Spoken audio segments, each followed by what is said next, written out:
It's Making Tunes with Mr. Dooves, yeah!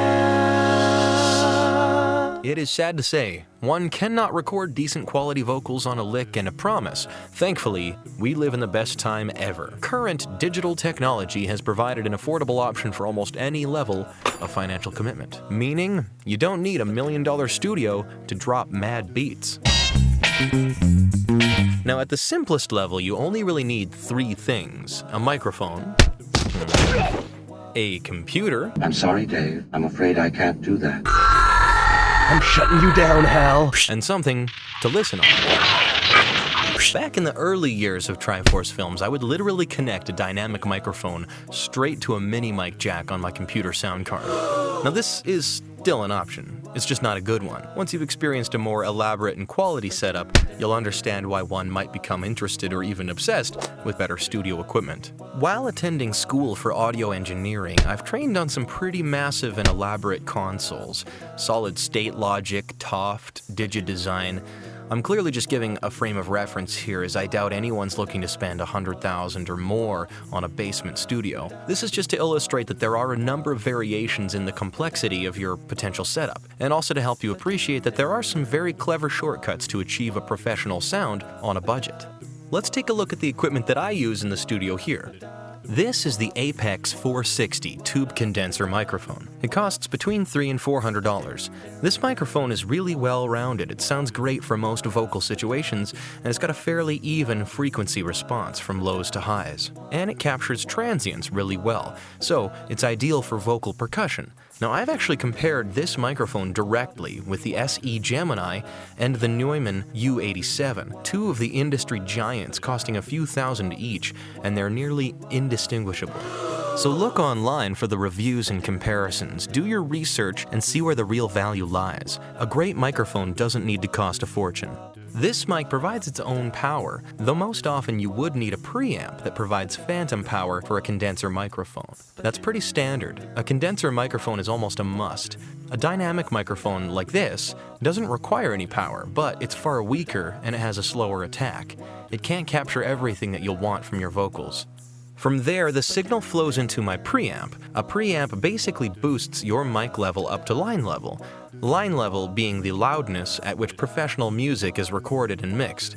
Any audio interface will have some form of preamp, so you don't necessarily need an external preamp, but it can prove very useful. This preamp has up to 80 dB of gain boost. You get this thing in a quiet room, and you'll be able to hear your internal organs squishing around.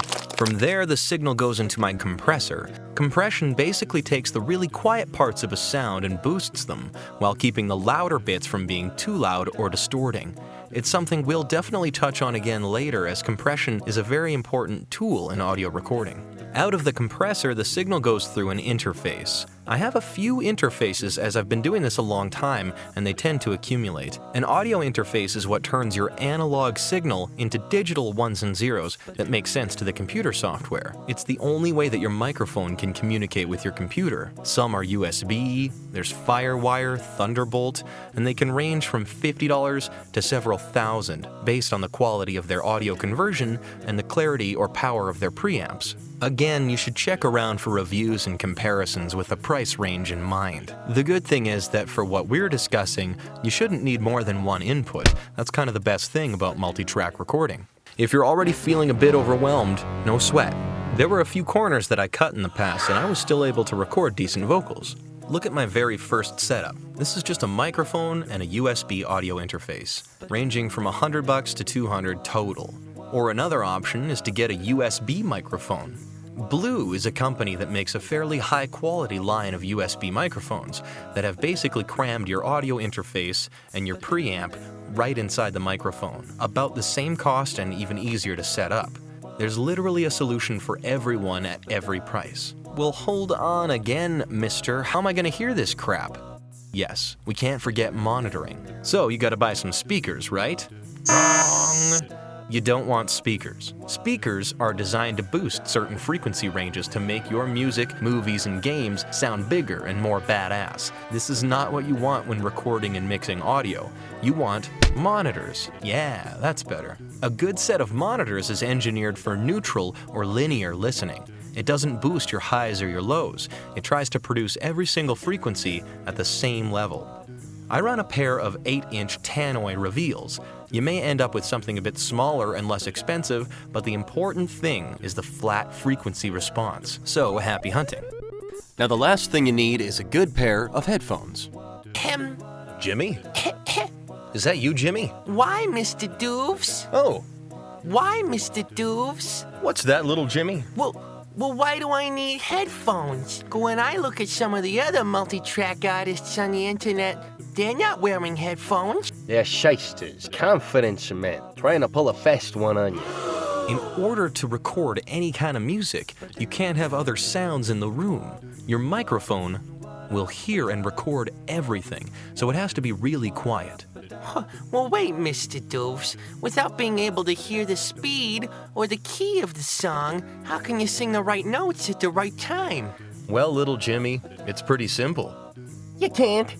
Obviously, some people on YouTube aren't actually recording their vocals live, and they're going back afterwards to record their video. Now, there's nothing wrong with that. Just sets a bad precedence, teaches you the wrong way to do it. Now go away, kid, you bother me. So regardless what you choose to do with the video side of your multi-track presentations, you will need headphones for the actual recording. Or your microphone will start to record your click track and your other parts, all layering on top of each other over and over until there's just no room for actual music anymore. They don't need to be super expensive, just something nice and even. Like your monitors, it's better not to have boosts in your frequencies, so that means no Dr. Dre's. You also want a good amount of isolation. Isolation is very important as your microphone will also try to pick up any bleed from your headphones. These are the audiotechnica M50Xs. At under $200, they're very affordable, and they're incredibly clear and even. But as always, do your research and pick the best bang for your particular buck. Okay, well, I think that's it. Somehow, in all of this chaos, you managed to create some form of recording setup, so congratulations. But don't celebrate just yet. We've barely scratched the surface. We still haven't discussed soundproofing or any future nightmares that you're going to encounter with digital audio workstations. So if you're not afraid yet, you will be. Yes.